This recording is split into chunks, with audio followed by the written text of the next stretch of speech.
Paper making is one of the 4 significant inventions from ancient China. 1,900 years ago in East Han Dynasty, Cai Lun in the Han Palace discovered a more convenient and inexpensive way of communicating in writing.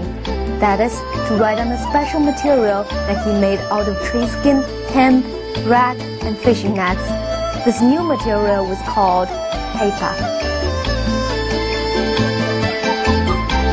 In 105 AD, Cai Lun submitted his invention of paper-making technology to the emperor and received high praises. The paper-making technology was soon widely spread in China. In 116 AD, he was granted a marquis title. People respectfully called paper the Marquis Cai paper. Prior to Cai Lun's invention, books were mainly written on bamboo sticks, and thin silks were called paper. Silks were expensive, whereas bamboo sticks were heavy. Cai Lun made paper using tree barks, hems, and cloths. Over the various dynasties that followed, the paper-making technology had been continuously improved in both materials and techniques, but the basic principles of paper-making invented by Cai Lun have been in use even till this day. There is a common misunderstanding among modern people. People think that deep thoughts and complicated concepts are most clearly explained and communicated through writing. However, the early history of China proved the opposite. Long before paper was invented, Chinese people have been familiar with Taoism concepts such as yin-yang, 5 elements of the universe, and some Taoism techniques, which modern people consider complicated and hard to understand. So how did people living 3,000 years ago understand those concepts? The reason is simple: because they lived with them. Their understanding was built upon common experiences and communicated through small verbal exchange.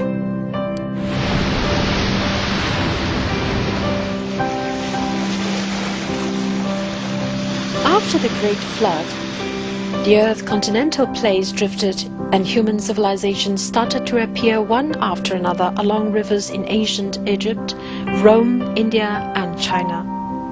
About 5,000 years ago in China, in the ancient period of 3 emperors and 5 kings, pictographic characters had been in use. Unearthed pottery and oracle bone inscriptions display recorded observations of celestial phenomena in the ancient times.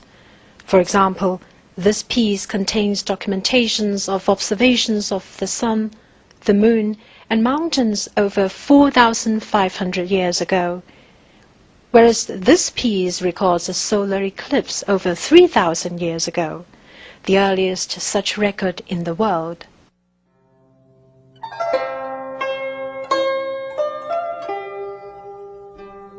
The book Yellow Emperor Classics was written in the Warring State period about 2,500 years ago. It recorded various questions from the Yellow Emperor about the human body and the nature, and the answers given by 2 Taoists. It is widely considered the pioneer book on Chinese medicine. For example, the book recorded that one day, the Yellow Emperor asked Taoist Qibo, "I heard that people in the far ancient times could all live over 100 years old without losing their physical agility. People at the current time, on the other hand, start to lose their physical fitness once over 50 years old. How come?" Qibo answered, "People in the far ancient times understood Tao. They followed the principles of yin and yang, were in harmony with the nature, exercised moderation in eating and drinking, and kept regular rest schedules. They didn't work excessively. As a result, they could maintain the wellness of both body and mind and live through their full heaven-granted years before they died."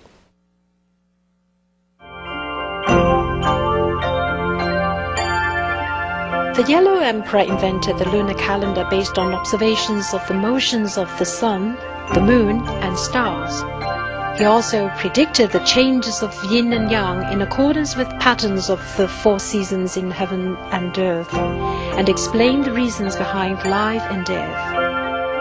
When it got to the 5 Kings period later, people were all enlightened to moral principles, respected the heaven and gods, and practiced self-restraint. It is said that at that time, stars brighten the sky, sweet dews descend, walking people give way to each other, rice grows with 2 years, and it rains at night and shines in the day. In the far ancient times when characters in written media were still in their infancy, people followed principles of yin and yang of the Tao school. The integration of body and mind and heart-to-heart exchange were the main methods of communication. Under these simple yet clear ways of communication, the evolution process of written characters from oracle bone inscriptions to bamboo sticks to paper lasted over 3,000 years.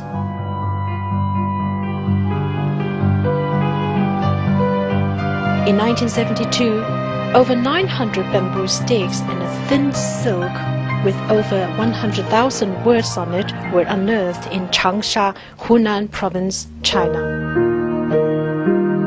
According to a history book, Lao Tzu, the founder of Taoism, cultivated Tao and virtue and did not seek fame.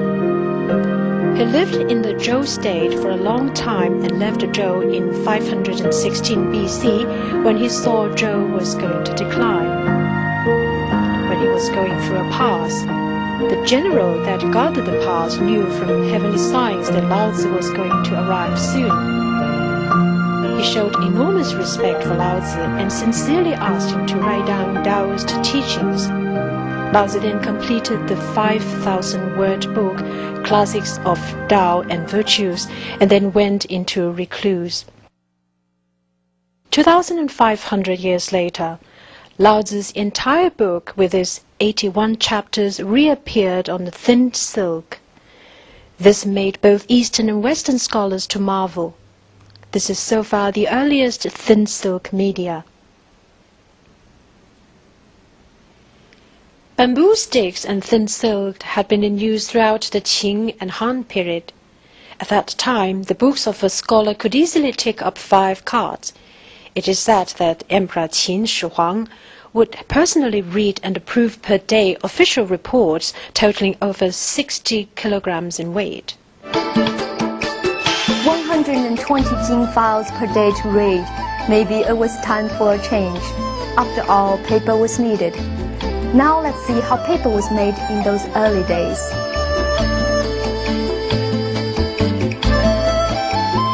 A book written in the Ming Dynasty recorded the paper-making process in ancient China. This process consists of the following steps. 1. Cut materials and put them into water. 2. Boil them adequately. 3. Pound materials to remove skins. 4. Pass the liquid through a screen. 5. Press the remains to form papers. And 6. Warm papers up to dry. It was Cai Lun who laid the foundation of essential steps in paper-making technology. Mr. He is a master of ancient paper-making technology and specializes in producing xuan papers for Chinese calligraphy and painting. Put the materials into water for over 100 days and then pick them up. Cut them into pieces, cut off the skin and connection parts, and then boil them with raw lime for about a week.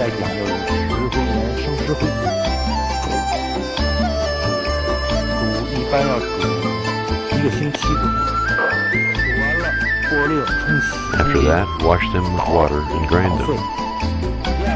Then boil them for the second time.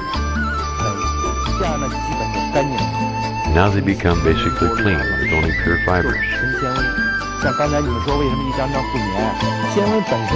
That's why the papers won't stick to each other, because the fibers do not have any glue.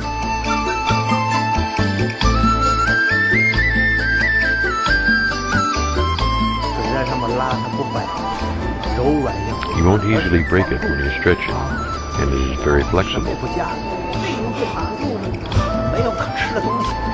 He won't attract insects because there's nothing in it for them to eat. Mice won't eat it either. Actually, if you maintain these papers well, they won't deteriorate easily and can last over 200 years.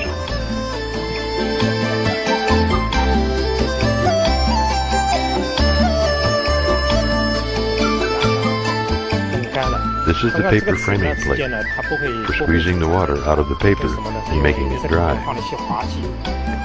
These papers won't stick together. About 24 hours after the water is squeezed out, they will be moved here.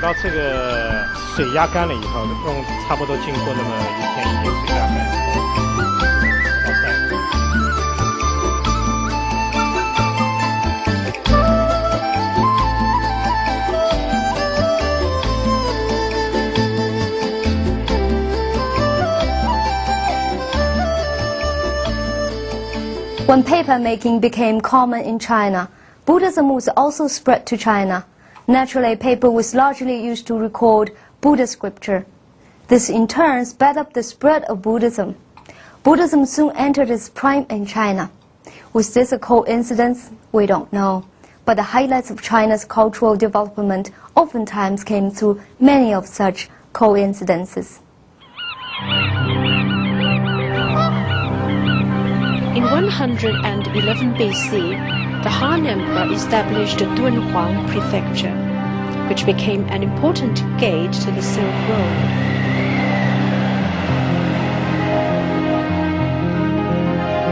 In 68 AD, two Buddhist monks from India delivered classics of Buddhism to the then Eastern Han capital, Luoyang. The White Horse Temple was built for housing Buddhism scriptures. Together with the printing technology, the paper-making technology became a media for spreading human civilization. Soon came the peak time of Buddhism in China, the period of disunion. In the 4th century, paper-making technology spread to East Asia, South Asia, and Africa, and in the 12th century, it made its way to Europe.